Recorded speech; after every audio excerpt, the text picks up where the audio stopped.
السلام علیکم میرے اسلامی بھائیوں، آج کا ہمارا جو واقعہ ہے ایک کامیاب نوجوان کا ہے۔ تو بات سٹارٹ کرتے ہیں۔ جعفر بن سلیمان رضی اللہ عنہ کہتے ہیں کہ میں حضرت مالک بن دینار کے ساتھ ایک دفعہ بصیرہ میں چل رہا تھا کہ ایک عالیشان محل پر گزر ہوا جس کی تعمیر جاری تھی، اور ایک نوجوان بیٹھا ہوا ماموروں کی ہدایات دے رہا تھا کہ یہاں یہ بنے گا، وہاں اس طرح بنے گا۔ مالک بن دینار اس نوجوان کو دیکھ کر فرمانے لگے، یہ شخص کیسا حسین نوجوان ہے اور اس کی کس چیز میں پھنس رہا ہے، اس کو اس تعمیر میں کیسا انہماک ہے۔ میری طبیعت پر یہ تقاضا ہے کہ میں اللہ تعالی سے اس نوجوان کے لیے دعا کروں کہ وہ اس کو اس جھگڑے سے چھڑا کر اپنے مخلص بندوں میں شامل کر لے۔ اگر یہ جنت کے نوجوانوں میں بن جائے یا پھر چل اس نوجوانوں کے پاس چلے جاتے ہیں۔ یا پھر کہتے ہیں کہ ہم دونوں اس نوجوان کے پاس گئے، اس کو سلام کیا، اس نے سلام کا جواب دیا مگر مالک کو پہچانا نہیں۔ تھوڑی ہی دیر میں پہچانا تو کھڑا ہو گیا اور کہنے لگا کہ کیسے تشریف آوری ہوئی۔ مالک نے فرمایا، تم نے اپنے اس مکان پر کس قدر روپیہ لگانے کا ارادہ کیا ہے؟ اس نے کہا 1,00,000 درہم۔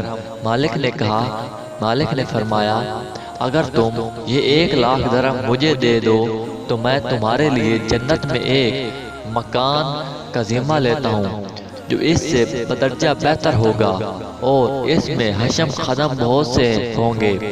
اس میں خیمے اور رقبے سوراخ یا قوت کے ہوں گے جن پر موتی جڑے ہوں گے۔ اس کی مٹی زعفران کی ہوگی، اس کا گاڑا مشک سے بنا ہوگا، جس کی خوشبو مہکتی ہوئی وہ کبھی نہ پرانی ہوگی۔ اس کا معیار نہیں بنائیں گے بلکہ اللہ تعالیٰ کے امر کون سے تیار ہوگا۔ اس نوجوان نے کہا، مجھے سوچنے کے لیے آج رات کی مہلت دی جائے، کل صبح آپ تشریف لائیں تو میں اس کے متعلق اپنی رائے عرض کروں گا۔ حضرت مالک واپس آئے اور رات بھر اس نوجوان کے لیے فکر اور سوچ میں رہے۔ آخر شب میں اس کے لیے بہت عاجزی سے دعا کی۔ جب صبح ہوئی ہم دونوں اس کے مکان پر گئے۔ وہ نوجوان دروازے سے باہر ہی انتظار میں بیٹھا تھا، اور جب حضرت مالک کو دیکھا تو بہت خوش ہوا۔ حضرت مالک نے فرمایا، تمہاری کل رات کی بات میں کیا رائے رہی؟ اس نوجوان نے کہا، آپ اس چیز کو پورا کریں گے جس کا کل آپ نے وعدہ فرمایا تھا؟ حضرت مالک نے فرمایا، ضرور۔ اس نے درہم کے تھوڑے سامنے لا کر رکھ دیے۔ حضرت مالک نے کہا، ایک پرچہ لکھا جس میں بسم اللہ الرحمن الرحیم کے بعد لکھا کہ یہ قرار نامہ ہے کہ مالک بن دینار نے فلاں شخص سے اس کا ذمہ لیا ہے۔ اس محل کے بدلے میں اللہ تعالیٰ کہ یہاں اس کو ایسا محل جس کی صفت اوپر بیان کی گئی ہے ملے گے، اس سے بھی کہیں زیادہ عمدہ اور بہترین، جو عمدہ سایہ میں حق اللہ تعالیٰ کے قریب ہوگا۔ یہ پرچہ لکھ کر اس کے حوالے کر دیا اور 1,00,000 درہم اسے لے کر چلے گئے۔ یا پھر فرماتے ہیں کہ شام کو حضرت مالک کے پاس اس میں سے اتنا بھی باقی نہ تھا کہ اس وقت کے کھانے ہی کا کام چل سکے۔ اس واقعے کو 40 دن بھی نہ گزرے تھے کہ ایک دن حضرت مالک جب صبح کی نماز سے فارغ ہوئے تو مرام میں ایک پرچہ پڑا دیکھا۔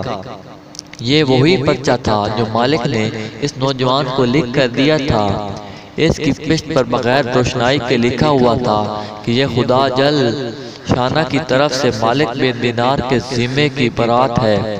جس مکان کا تم نے اس نوجوان سے وعدہ کیا تھا وہ ہم نے اس کو پورا دے دیا، اس سے 70 گنا زیادہ دے دیا۔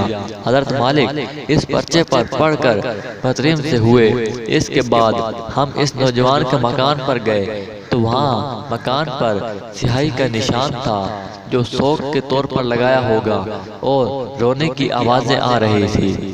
ہم نے پوچھا تو معلوم ہوا اس نوجوان کا گزشتہ کل انتقال ہو گیا ہے۔